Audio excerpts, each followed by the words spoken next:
Hello and welcome to another edition of Stockwatch. As we get into the back end of the trading week, we're seeing earnings again start catapulting some shares and actually declining some others, with Cisco and Nvidia in the focus at the moment. So Cisco shares jumped 5% on after hours trading yesterday as their expectations exceeded what Wall Street was predicting. So the earnings came in at 84 cents per share, adjusted from 81, and revenue 12.7 billion against 12.65 billion. But more importantly, revenue increased year on year by 6% for the company. But you know, the CEO did say, even though they've got a positive outlook for 2022, there is still some constraints on the semiconductor shortage that has actually hindered a lot of companies recently, and they're still having some manufacturing delays, and it is actually preventing some revenue growth. So take that as you will, but a lot of companies are in the same boat with that kind of situation with the semiconductor shortage as well.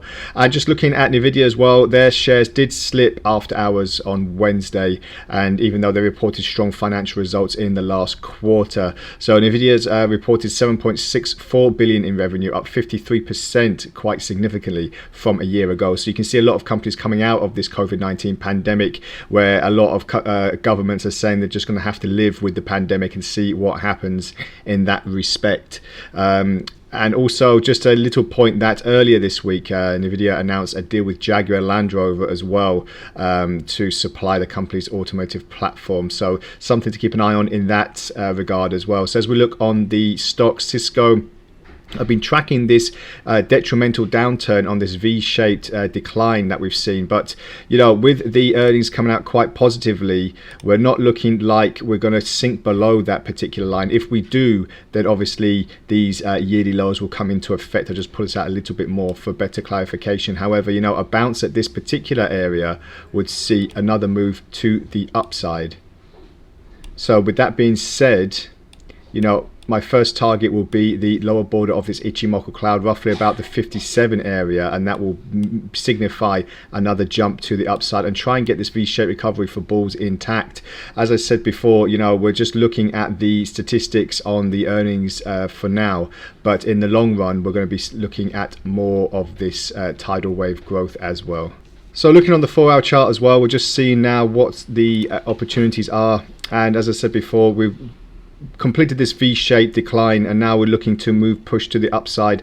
Not too much significance on the RSI. You could say, if I just remove these drawings just to see better clarification, as you can see here on the RSI, we are looking on a slight bullish divergence there, hidden one.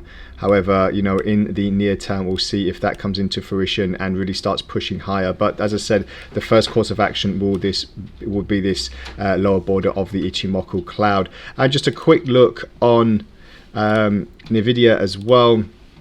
They have actually had a few sessions to forget, well, especially for bulls going into 2022. As you can see here at the back end of 2021, we saw this monumental decline and prices were stuck in this declining channel. But however, as we've come at the back of February, so the back of January into February, we've seen quite good momentum in the stock, which appears that it's going to look like we're heading for these recent highs, roughly about the 340 area. So if we can get to those kind of levels above the 300 psychological zone, then I'll be looking to a pierce for the Ichimoku cloud, a breakthrough, and then another move to the upside. So a quick look on the 4-hour chart as well. Not too much in the way of something different. I'm just basically seeing that we have actually gone through the Ichimoku cloud, which is quite significant, because in that respect we are now looking on the upside for bulls especially. So another turn to the upside